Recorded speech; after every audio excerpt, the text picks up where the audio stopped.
Boom, and we are live. Good morning, good evening, good afternoon, wherever you are and wherever you may be. My name is Samuel Davis III, and I am the host of Uplift Our Community podcast, powered by Bridge Visions. Today is a special day today, folks. Today is a good day today. I'm very happy, I'm very excited, and I want to start this off by saying, as someone who just buried his father, this conversation is especially timely. Um, Sometimes a death becomes a catalyst for the living. Some people apply certain things when they experience death and they say, hey, this is time for me to make a chance or make a move or make a change in my life. Other people, it's affected different ways. They are affected in many different ways. I am also today, I just happen to be turning 60 years old today. I have a lot of things going on in my life, and this is one of them that was another circle around the sun or the moon or whatever it is, how they say it. And here I am with a conversation that I think needs to be brought forth. Um, as I mentioned earlier, sometimes these death can be a catalyst, and this definitely is one for me today. I've known Marigold for a few years. She is a death doula, and she's going to come today and talk with us about what she does. And it's just interesting because I've mentioned before, my wife and I, Kelly, we're caregivers. So being caregivers, sometimes I'm not going to say that death is on the door, but it's around us. And as we're caring for people, some of my friends sometimes have said to me, hey, you're actually taking care of your in-laws, and like it's a weird thing. They say, man, you must be patient. And I just want to remark that I think being a doula is probably one of the most patient things that you could do, one of the most sacred things that you can do. And I really want to approach this conversation in a way that is open and for the curious who've never even heard of what a death doula is. My friend Marigold here, I've known her for, she mentioned as we started talking, since 2014. Very interesting. I worked with her sister, and her sister was someone that is a fighter within herself, an amazing person. So with that being said, back in the day, I'll just say this: when someone was dying, we used to stay. They used to stay in a home. You remember? I don't know if you were being 60. You used to watch movies, and someone that was dying, they would be in the bed, and the family would be around, and there'd be a fireplace in the back, and the whole scene would be set just so perfect, and you'd be like, wow, they're dying. And it was almost like it was a beautiful scene. And now, as you look back in modern medicine, they've taken it and they changed it, where they've institutionalized it. They've made it almost seem like it doesn't even happen anymore. And it gets to be a point where you look at, like, where are those people that used to do it? Doulas in birth are a common thing, but a death doula, never heard of one before. But let's bring one on. I want to bring into right now my friend Marigold Kingrey. How you doing, Marigold? Hello, I'm doing great. Thank you for having me here. Oh, it's good to have you here. I wanted to ask you a question. Most people have never heard the term. I wrote this down. So most people have never heard the term death doula before. What exactly is a death doula, and how did you find yourself stepping into that role? Wow. Okay. Big questions already. So, I mean, traditionally, like you kind of mentioned it before, you spoke about birth doulas and how they're instrumental in bringing a human into the world. So, what a death doula is, or we can call ourselves end of life doulas, essentially, we're helping the latter part of the journey. So, we're helping people who are dying, or even families of the individuals who are dying, make their exits in a more peaceful way. So I would describe it like, well, first of all, the word doula really has its roots in service. And I don't like the connotations how was originally, but they used to be called female slaves or female servants. So you'll find a lot of us doulas are actually female, but it's not limited to that. Um, and the way that I mean service is really just empowering and educating about what your options are at your end of life. So, like advanced care planning, things like that. But also just allowing people to find the right tools and resources that they might need. And we all just advocate for these types of conversations that we're having today. So, yeah, yeah. And how I came about, I mean, that's like the short answer of what a doula is. There's a lot more to it. But how I came into it was very interesting timing. I really went through this transition of being on this spiritual journey in and around the time that I met you, actually. So I think we had some really great conversations when we first met. I remember that. And I suddenly just, right around COVID, right before COVID hit, actually, I had been doing some studies, more in the manner of like a psychotherapy, psychotherapeutic, and like spirituality type of courses. I had been taking that type of classwork. And I was like zapped through my intuition. I don't know how else to describe it. I was called to it immediately. Like I had met somebody that was in my class who mentioned the term, and I never heard of it before. And so I started asking questions. And from there, I looked for where I can find this education, which for me was just like a certification. So it was like an 8-week program. Wow. And that's where I started. And it's not really something that I openly share with everybody, because this is like a lot of referrals and a lot of people who are just private messaging me. You know, they don't like to talk about this stuff out in public.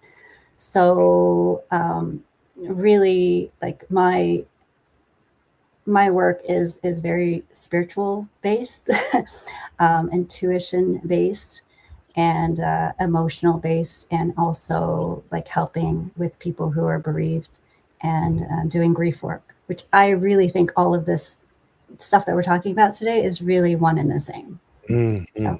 It definitely is. Thank you for that. I think that you have to have a spiritual base to be working in this type of field, and if you don't, I don't think you can do that. So it's really something. It's really something. I believe it's sacred work. With that being said, what I'm going to do is I'm going to bring in the room, and I'm going to introduce my my crew here. I'm going to bring in Dave. Dave Michaels is one of my spiritual leaders from back in the day, and he's one of my go-to guys when I need to talk about things spiritually out here very close to me. I'm bringing in Gordon Chavez. Gordon Chavez is another. I recently, well, I can't say recently because it's been about 3 years now. Gordon and I have, I've changed my religion to the Baha'i faith. It's been studying with Gordon on a weekly basis for the last few years, and he's been another one of my spiritual brothers here in arms. Next up here, I'm bringing in Benji Kusarik. Benji and I met during the Landmark. Good brother of mine.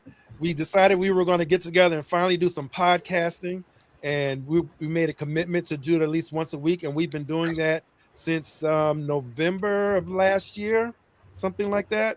So very excited to have him here. And finally, but not least, is my good friend Jay Harris, Jerome Harris, very good friend and inventor, and what is it? You're the president of a nonprofit food sharing program in St. Louis, doing good work, feeding thousands of people every week. I can't tell you the number, but a very good spiritually based brother of mine. With that being said, opening up the room, Does anyone here have a question or reflection they'd like to jump in with? I'll jump in, Sam. So, Marigold, welcome, and Thank thank you you. for taking the time to join us. I'm part of that club that had never heard of this before as well, right? Sam mentioned that he was going to have you join us, or ask you to join us, and he said the term death doula, and of course I'd never heard of that, but I thought it was such a beautiful thing, because I think of people that are later in their years, I guess, and too often, and maybe it's just me being negative, I guess, but too often I think about people just being alone, right? They're maybe they were married, but now they're not with their spouse anymore. Their spouse has, transitioned or passed on, or vice versa, or whatever. But maybe their family lives far away. Maybe whatever the case, loneliness is just one of the things that I thought of. And when I thought of Death Doula, without knowing what it was, I thought, man, what a beautiful thing. Like, to just be able to play that little role to accompany somebody when they're going through those challenges or whatever. And it sounds like it's more than just, like, in my mind, I'm picturing two people together praying in the last moments and things like that, maybe, or just having a spiritual experience in those last moments. But it sounds like it's more than that. It sounds like it's a longer relationship, I guess, so because you mentioned a few of the things that you do, and even better, I think that's just such a great thing to be for people in general. I've known of the birth doulas, and I also think that's such a beautiful thing, right, to help people when a new family member is coming to this world, I guess. So I felt really good about that, and I appreciate, I guess, with the little bit that I know, I appreciate what you do, and I hope to learn so much more about that. Thank you. Thanks, Gordon.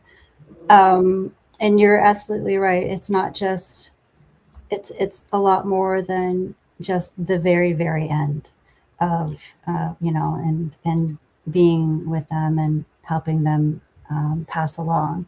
But really, again, like in terms of a birth doula, they're there from the moment that they learn that there's a little one coming.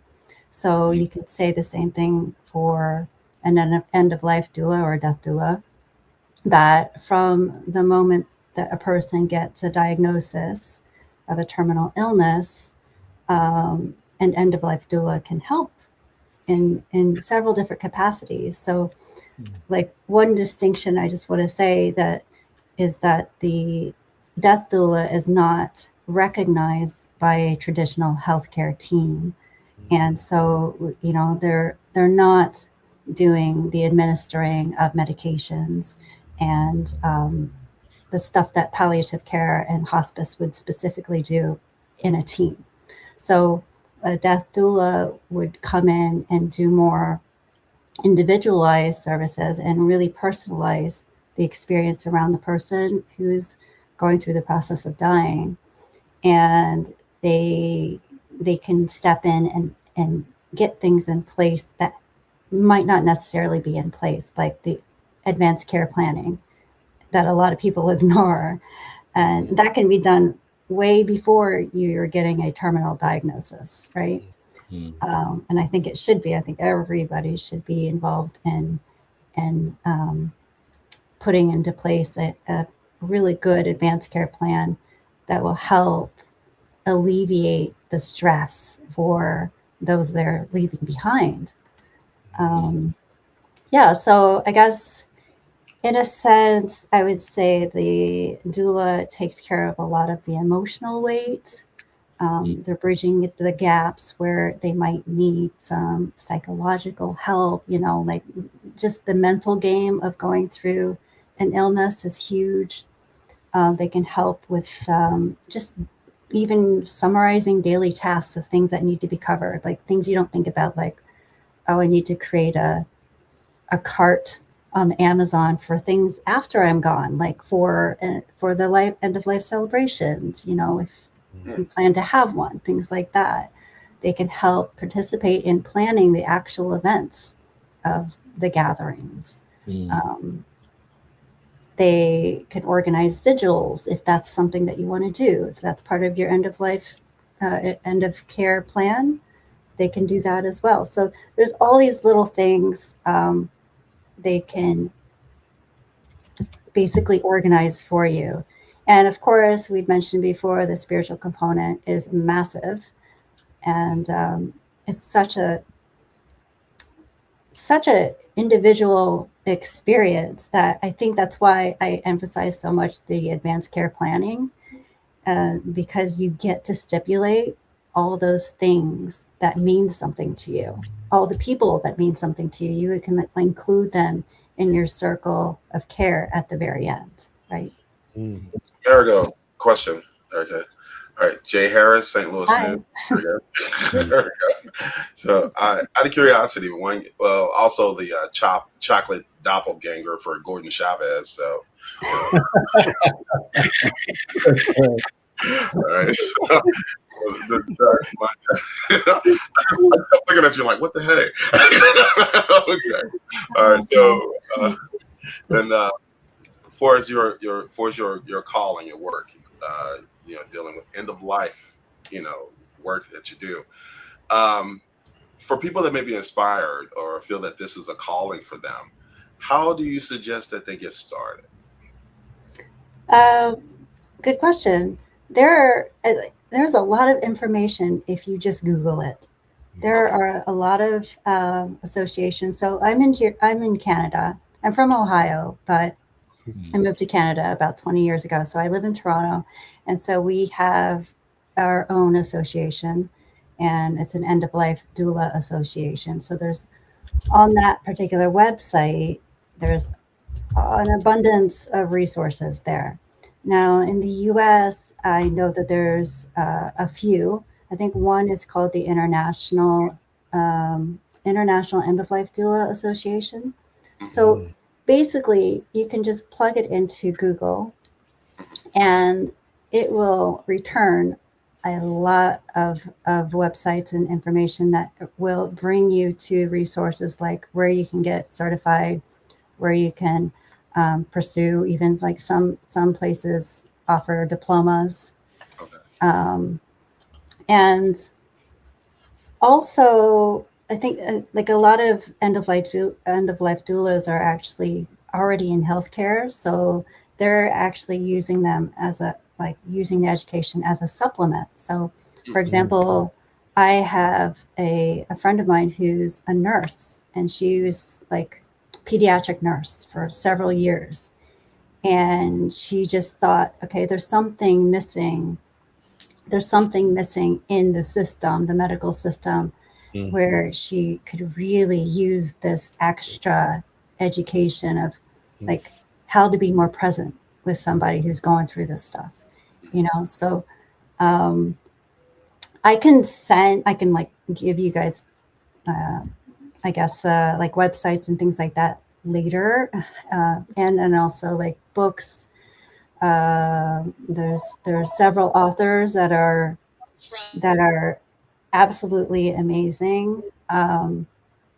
David Kessler is really top notch. He's very, very well known in the field. There's TED Talks that you could go to on YouTube. There's one TED Talk that really impacted me. And this guy, he's a hospice doctor, and his name is BJ Miller. So like I can leave all this information for you guys if you're interested after the fact, but there's a lot more information than I thought that's actually available on Google if you just type in those words. What is the biggest mistake do you think doulas create or have as they learn the process? The biggest mistake? Yes. That's a good. I figure as a body of knowledge, you're going to get better as time go by. But people if this is their path, they're on there. What do you find that maybe often mistakes that are made as they learn, as they grow into this? I think our nature as people, this is what I've noticed at least, our nature, and especially with women, is that we just want to fix stuff. Like, we do something wrong, We see that there's something wrong or somebody's not feeling well. We want to fix it. So I think having the wisdom to know the balance of what you can fix and what you can't fix is like a big thing. And then also, because it's such a heavy topic, and this goes for, I think, grief work as well, like at least I've had this personal experience, is the tendency to just like try to take on everything yourself, and like all of those emotions from other people. So like allowing somebody else's heaviness weigh on you fully, you know. I think it's different than being present to a situation and allowing, you know, whatever skills and knowledge you can to help them in whatever areas you can. Like all death doulas have different capacities and willingness of capacity of what they want to actually share with other people. But sometimes there's this notion of like, I got to do everything because I have that title. I gotta sit in vigil. I gotta, you know, provide this emotional balance for this person who's not able to hold it together. You know, I think there are limits. Because we're human too. Yeah. Definitely. Along the lines of that being human, I'm assuming you have to have an outlet as well for yourself personally. My wife and I being caregivers, we understand that you need a break sometimes, and sometimes that can be pretty heavy. I've just wondered what kind of things you do to release that, because death just seems like it's such a heavy thing. I mean, I'd be in there hitting the heavy bag, you know, I'd be doing something just to get that off of me. How do you relax? What do you find that relaxes you? I don't. I'm just kidding. I never relax. Never relax. My partner would say, you never relax. But I do. I think what's really interesting is that it's so weird to think about because it is such a heavy topic, but a lot of doulas and a lot of people who are grief facilitators, they're probably the most joyful people you'll ever come across. And it's so weird because I can be around a bunch of people who do the work that I do, and they're like joking, and we're just, you know, there's a lightness about it. Even though there's that tremendous heaviness present, we're still very light-filled people, right? Yes. So, and I think you have to be like that, because if you need to have the capacity to hold that light and that joy if you're going to balance it with heavy and sad, right? So, like, I guess physically speaking, I go for a walk. Go for a walk anywhere. I go for a walk in nature. Like, nature is very, very healing to me. I go and I visit my favorite tree in my park, you know. I think the visit that I had recently out to Southern California was extremely healing for me because I got to be next to the water. Even though it was stormy, I came in that like weird storm time frame, but the ocean is healing, just water is healing. The sound of birds, of just nature in general, is so close to me that it's able to absorb that heaviness and allows me to really just ground myself again, enough to recharge and say, you know what, okay, I'm good. I can go on to the next big thing, I guess. I think with you saying that, and I don't know if I mentioned this to the audience out here. I used to work with your sister in the prison system, and we encountered quite a bit. I was what is known as a point man, would be the first person in during cell extractions, and her sister would be a couple people right behind me. coming right there with us. So there were a lot of things that we faced and that we saw and that we encountered that after it's over, we can laugh at. But if I was to tell you what we did, it wouldn't be funny to none of you. And it's really one of those things that's pretty heavy and very understandable with what you do. Um, in particular, for me, finding outlets are always important. So I was just curious what you did and how you did it, because as you mentioned, when we first started, you started your journey in spirituality, I guess you would say, at that time when we first met. And because I sure was on my journey, and it took me leaving the prison system to realize how much of a spiritual person that I was after separating myself, going through some counseling, personal counseling and therapy, because of what I had experienced. And you don't realize what level of confidence you carry with you. Sometimes I carried a lot of stress in my neck that I discovered cupping. I discovered different things, acupuncture, to relieve all those energies that I carried with me. So that was, I think, it's an important thing to understand how to release those energies and those dare I say, spirits that you encounter along the way. I don't know. Anybody else have a question, or you want to finish up on that? I'll ask a question. Are you present in the room when the people pass? Yes and no. So sometimes and sometimes not. Yeah. When you're in the room with someone who is passing, do you feel the exit from the body, and do you feel a difference in the atmosphere? Yes. In the room? Yeah. So I have been gifted with the ability to have a sixth sense, and so like I'll see it in different ways. So I'll feel a certain lightness come about. There's like static that happens as well. There's certain sounds that happen. So there's different experiences depending on the individual, but also I don't have to be in the room. And I know this sounds really strange.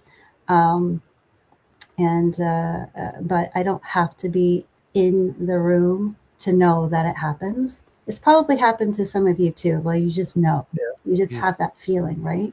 Well, when you're in the process with someone who's actively passing, there is a connection that happens. It's non-lingual, and it's more of it's a feeling connection.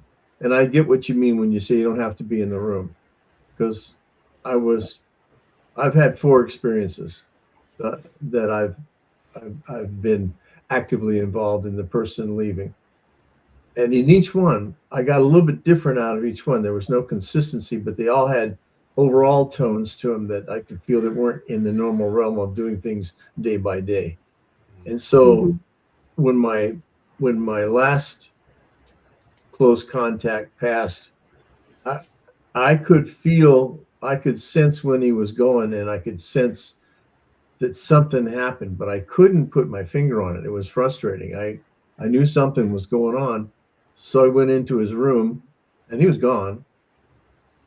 And it just felt like maybe he was gone, but he was kind of still there, not quite gone yet. So I just looked up and said, "Okay, D, it's like you're not around anymore. It's okay to bail. You can take off." Yeah.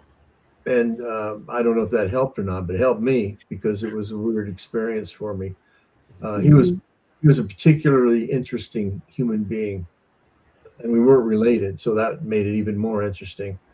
But I think in the job that you're doing, there has to be a certain amount of consistency that you're going to see over time while you're doing this, that we don't teach as a culture. We don't teach ourselves to be acclimated to people leaving the body. We treat it like it's some kind of supernatural thing. I don't see it that way. I see it as just like being born, except you're going the other way. And that's, I don't understand why we can't make it a little less traumatic by being real about it. because most people aren't real about it. They have dramatic vehemence against a loved one dying. It's either a hard-held belief, or it's their psyche is so attached to that human being that they can't let go, or they themselves have some giant fear about passing, and anyone else that dies is a threat to their life. Any of those things, it's irrelevant which one it is. But I think it would be helpful if people like yourself could be more in the public focus and maybe even accepted by, I mean, think of how people have died for centuries over the various continents and cultures. There's always been someone that's going to be there to help people's spirit transition from now to there. So I don't know. I find it fascinating, but it's such a broad subject that I feel like a scatterbrain because I don't really have a question, but I have feelings about it. I appreciate the fact that you're there and you're doing what you're doing, and I hope that you are being uplifted by it and not brought down by it. Thank you. I have another question as well. Sorry. Did I jump in too soon? No, Yeah, no. Thank you, Dave. Thank you. All right, no worries. Okay. Well, there's the Hawaiian Ho'oponopono, and there was 4 things that you say to somebody that's passing. Okay. And what they do is they say, "I love you, thank you, I forgive you, please forgive me." Okay. That's what you say to the person that is passing. Okay. And I was wondering, with your calling and what you do, for the person that's passing, is there anything that you suggest that they say to their loved ones, their family before, or is there any thoughts on like closure, or what would they say? Yeah, because I think that comes out organically during the process, but I think that's a really great summary of what you just said, because I think the commonality is, it's almost like, I keep saying this is almost like grief work, because it's almost exactly the same. There's a sense of deniability, you have some some depression mixed in there, there's some bargaining going on in the process, right? And there's a few other things, but at the end, you kind of surrender, and then you arrive to some sort of peace or acceptance, we hope, right? Mm-hmm. So I think that all of these conversations of like regret come up because those are the things that people want to talk about, like things you didn't do, things like places you never traveled. Time, was it wasted? Like, did I mean anything to anyone? Did I spend enough time with my family, and or did I focus too much on work? Where did I place my values? Like, these conversations come up just as like a regular type of thing. Yeah. Yeah, I felt like I was, my father passed away about 6 years ago, and I felt like I was robbed. We had a strained relationship at the end, and I didn't know that he had cancer. So the time we talked and the time he passed might have been about 4 or 5 months. Okay. So, his wife contacted me, let me know what happened. And I felt that, and maybe from his spirit and his mind, he didn't want to, quote unquote, burden me with me missing him more, or what have you. He might have saw that as the gallant way out, or what have you. But I felt that I was robbed, because I know ignoring people is a luxury of the living. Okay. You have to do the work. You have to be there. You have to be there. It's going to be ugly sometimes, but you have to be present. When he passed, I said to myself, it was nothing so serious to deny me that time where I could talk to you, and I live with that. I made my peace with it. You know, I'm a big fan of literature, and especially different television series, and just I love great writing. And one line in a show said, he said I was robbed of everything, even my anger. You know, and that's that Strong. that blew me away. Hmm. You know, because you had to surrender to what God or the universe has for you, and you have to accept it as it is. You know, but I have so much respect for what you do, because you must see a lot of end of life dynamics and their last time to be able to be played out between those, you know, family and siblings and uncles, what have you. So is it like active counseling as you do this with the family members as well, or how do you deal with that? Yeah. Yeah, I guess I come in with a sense of intuition. Like, I ask questions and try to establish where the needs really lay, and I allow them to guide me. You know, like, how involved do you want me to be? You know, I'm not there to get in the way of anybody's processes. So that's medically, and then also in the dynamics of the family. So, you know, we're not making decisions for you. We're just encouraging and empowering you, you know, and if there are certain things that have to be communicated to a family member, and they're not necessarily like confident to communicate it directly, then, you know, that I could be like the telephone operator making those connections for people. So I just I'm not sure if I'm answering that question properly. I'm there. I feel like I'm talking a lot here. You're the guest.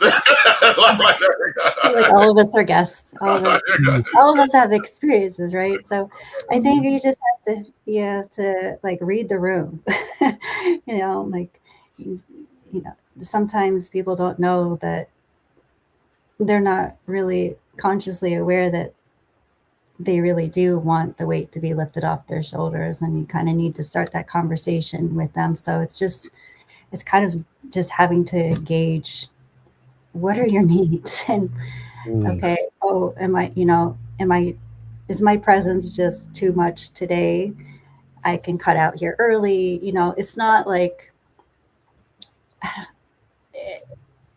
it's just like dealing with any other relationship in your life. Like, you know, I'm here to help, but if you find that I'm not helpful today, then maybe tomorrow, or maybe in another department, we can talk about that, you know, some other time whenever it's feeling better for you.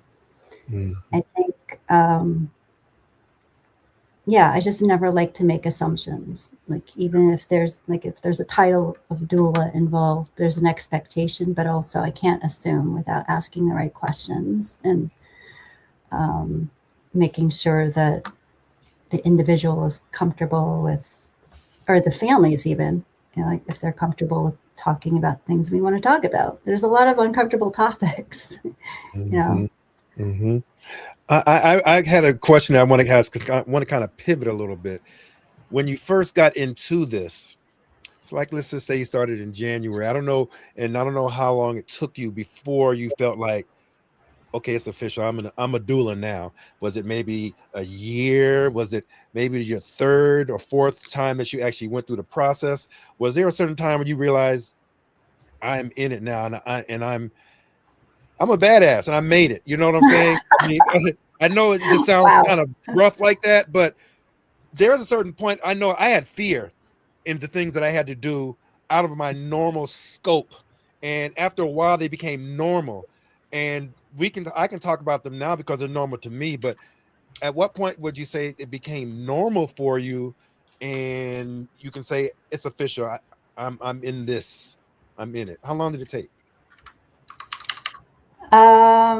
Not long, because I had done a lot of groundwork. Like I said, I was doing a lot of personal work, so that involved a lot of counseling and a lot of crying during my counseling and therapy.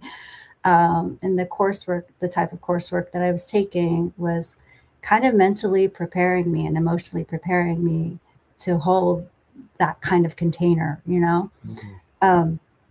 So I took the certification work in May. I think I got I got my certification. So by the fall, I felt like I was fully in it to win it, you know. But, you know, I didn't know what that really meant or looked like. But the universe has a really funny way of communicating things and making things align. So when I took an office space, I took this new office space, and there was only 4 other offices that was on the floor with me, and right next to my office happened to be a Bereaved Families of Ontario office. It was like their home base. Oh. They were literally sharing walls with me, and I did not know that. So it's just kind of, you know, things just really naturally married together, and that's why I do grief work too. So because that's part of the journey. It makes sense. So I think some of my friends don't like that I talk about this stuff like it's a normal thing, like a normal convo to have. But I do have others who are more open to the conversation, and I think that they can see that this is a natural fit for my personality, because I have had a lot of loss in my life and I've dealt with it. And that was another reason why I came into this work, was really just to figure out, like, how do I process this for myself? If I have to help, or not if I have to, but if I choose to help somebody else, I have to learn how to help myself first. Right? So that's exactly it. Yep. Yeah. So that's really kind of how I feel like I organically came into this, because I always had this natural instinct to or just wonder about, like, okay, what's next? You know, like, we're living this life, and then, like, what happens? Like, you know, and I think just depending on how we grow up too, like the belief systems that we grow up with. Like, I was raised in a Catholic family, but my family's Filipino, so there's a lot of interesting belief systems and mysticism that goes with the Filipino culture, but really heavily ingrained to Catholicism as well. So there's some rhetoric around that can be scary. That sometimes it depends on, like, who was delivering the information. Was it in a, like, uplifting way, like there's hope, there's something after this life, you know, or is it just like, we're just gonna close the topic now, we're gonna bury the person, and then it's like a done deal, nobody talks about it because we don't want to, and it's scary, you know. So it just really depends on how we are raised. And no, that's yeah, that's interesting. When the person passed, does your job stop, or do you help with the family, or what do you?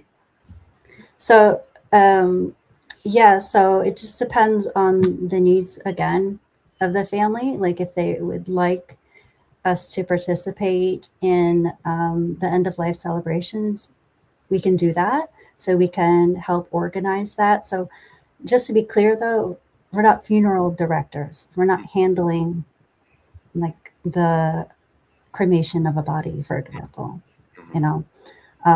So there's still a role in the funeral director handling that aspect of it, but we're almost like event planners. We can be event planners. So can help create ceremonies and rituals to honor the life. We can help create things that are more geared toward like legacy work. So even like artwork, writing stories. Like you're really into writing. So there's a doula who's specifically, that's what she does. Like she specializes in writing the person's story, Oh, wow. like an autobiography type of style, for the purposes of a family. So really cool things like that.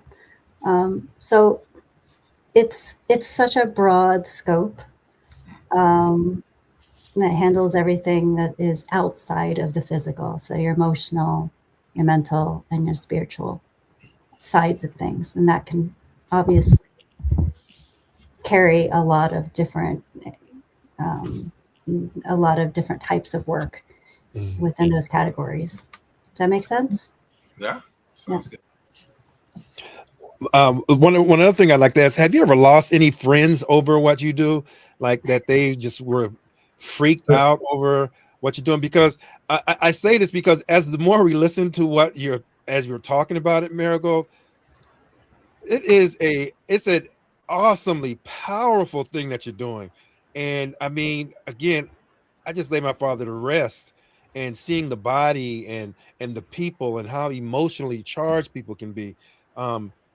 Have you ever had any friends that that just thought that was like something morbid or like weird? Have you ever got that? Yeah. I lost a lot of friends just whenever I embarked on my spiritual journey, because it was such a huge departure from how they knew me. And it was like, for myself, I don't feel like I lost a lot of aspects of who I was, but for them it was a different experience, and it was so far-fetched and such a departure from who they identified me as that they moved on to the next whatever, next community for them. And that was really hard. That was really, really tough for me, because it was quite isolating. But luckily, because I went through my own journey, I was able to pick up a few other people who filled those gaps in different ways. I think it was a really sad phase for me. Like when I started having friendships that were not as strong as what they used to be. And that was a sad time for me. And I think that's what really actually pushed me into this whole like awakening phase, was kind of going through that necessary change. As far as the topic of death, like nobody wants to talk about it like regularly. Nobody does. And I think, if you're going through, if you have a family member or a friend who's going through their stuff, like it's still always going to be sad. But I think there's power in what I do too, is because now they actually can feel safe around having conversation with me, so there's kind of a double-edged sword is what I'm trying to say. Yeah. Okay. I know I'm hogging the question. Anybody else have any other questions? I'm sorry.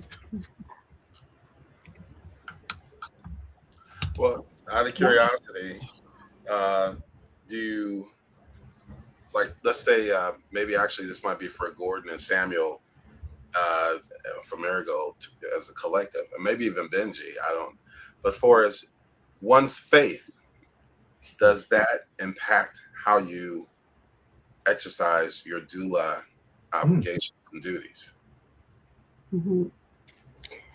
Does anybody else want to go first? I feel like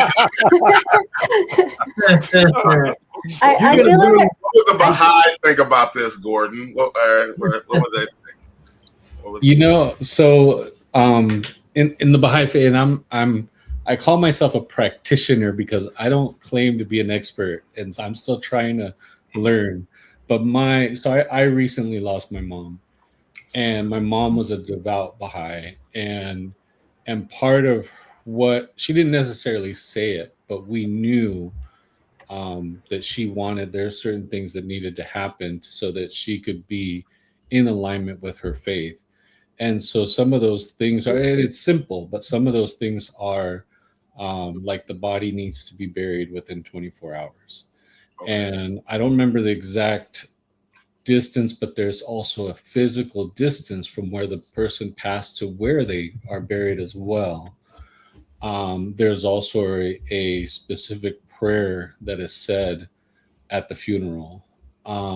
There, I think, other than that, there's no embalming, there's no cremation, um, there's shrouding, and most of the time it's a closed casket.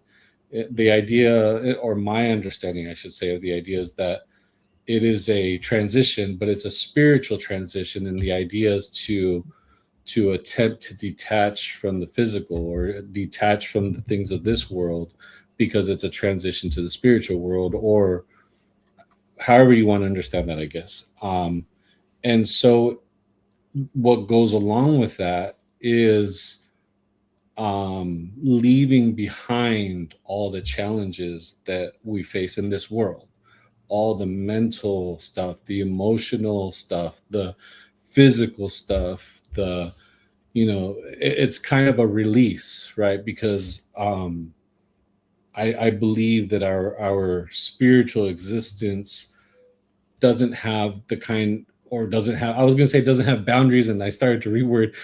I believe it doesn't have boundaries. I don't know what that looks like, right? But those are some of the things. Other than that, it really, as long as you follow some of that criteria, it's really open. It tends to be a simple, more spiritual, and then an uplifting. You're supposed to celebrate. It's not supposed to be a negative, dark, time. You're supposed to celebrate. And interestingly enough, from when my mom passed, she wasn't well for a good amount of time prior to her passing. And so my brothers and I, and anybody close to her, knew that it was coming. And so regarding this is supposed to be a time of joy, supposed to be a release of all those challenges and afflictions. I, prior to her passing, kind of dreaded it. I didn't want to think about it. I didn't want to consider. I didn't want to believe it. I didn't want, like, it just wasn't something I wanted to experience in general. And then when she passed, it was almost instant that I just felt so much better that she was done with her issues, with all her health stuff, all her emotional and mental. And then, so I live in California and my mom lived in Buffalo. Then I went to Buffalo, right, to be able to bury her and all of these things. And it was just overwhelming how many beautiful stories people told about my mom, how many people loved her, and how much she did for so many. She probably the biggest thing was that she basically adopted anybody and everybody that she fell in love with, because she worked a lot with youth. She did a lot of welfare work. She worked for the county of San Diego. She worked for the Erie County in welfare, in helping the community. And she ran into a lot of youth that didn't have like a supportive family, maybe didn't have a family at all, dude. So I had all these adopted brothers and sisters when I went out there. It's so interesting, but so beautiful, right? And so prior to her passing, I was almost upset with her for leaving us, knowing that she was getting ready to go. And then she passed, and I just felt such a relief. So I don't know if it was similar to what Dave and Marigold, you guys described when they pass, but it really was. It wasn't a gradual thing. It was instant that I just felt so much better that she was done with the issues of this world, I guess. So I know that was more than just the Baha'i perspective, but just to share a little bit about how that all comes together and the way I saw it, I guess. No, that was beautiful, Gordon. And I appreciate you saying that and going as in depth as you did, because these conversations, they need to be talked about. People don't talk about these types of things. And when you hear the name a death doula, and now that you know about it, now you'd probably say, you know what, maybe I'd contact one before. And maybe it would be somebody that I'd like to talk to and confer with before I as I'm on this journey with another loved one or someone else, or even recommend it to someone. So it's very, very important, and always important. That's exactly what 5 minutes left in our conversation, why we are here and Uplift Our Community. Time flies by very fast when we're having great conversations. And I really want to say that, to me, Marigold, one of the things that you said on your journey, just like as I mentioned, working with your sister in law enforcement, there are people who don't see that spiritual side to me, whereas I was one of the bros, and we did a lot of things. And it's a difficult walk for some people to see a changed person, or to see that change until they see it. And I think another thing that you mentioned that was very important, which is again why we are here, is to reach out and find your community. You reach out and you shine that light bright enough, someone sure enough is going to pick that light up and carry that baton with you and keep that movement going. And you'll be surprised who you pick up along the way might just replace those ones that you were really, really close with. Because I can sit back here right now and I can say, with Benji, Dave, Gordon, and Jerome, you all have been people that have been very influential for me in moving forward and making that step to be a better person and to shine that light. So I am very appreciative to have you here, Marigold, today. And I'd like, if you have anything else that you'd like to say, because we got about 3 minutes, unless anyone has another question. I'd like you to like, no more. Yeah, this was heavy. This was heavy. I know, and I know it seemed like it was it's just something that we don't talk about, and it's a very uncomfortable thing for a lot of people to talk about. I'm very glad. Let me say I'm not very glad, but I think we're very fortunate because of, as Gordon mentioned, his mother just recently passed, and Dave with his father just within the last year, and myself. So it's almost like this was a very important conversation for us to have. Mm-hmm. And I thank you for being here. And again, with that being said, Marigold, would you like to close us out with anything that you'd like to say or share or pass on to us about what you do and what you have experienced here with us today? Yeah, I just want to say thank you so much, all of you, for hearing me out. I don't think I've talked this much myself in such a long time, so thank you for hearing me and allowing me to speak on this subject. I think a lot of you have these fresh wounds that you're processing now, and that's going to take some time because, as we all know, it comes in waves, right? So I think it's really important to, no matter what stage of the game you're in, is to always reach out to your community. Like you said, reach out to your friends. If you're going through some stuff, having a connection, having just even like one close friend that you can share with, it's so important. And I think in terms of the topic of death, one of the things that end-of-life doulas like to do is to advocate. So we advocate for the individual, but we also advocate for end-of-life doulas and this process of trying to normalize the conversation of death. And I feel like there's still such a stigma and a taboo out there, that we could really use more conversations like this. We could definitely use more emotional supporters out there, especially in conversation with all these great gentlemen here. I think having the vulnerability and then showing your vulnerability to other people is a strength. It's not a weakness, especially, for men.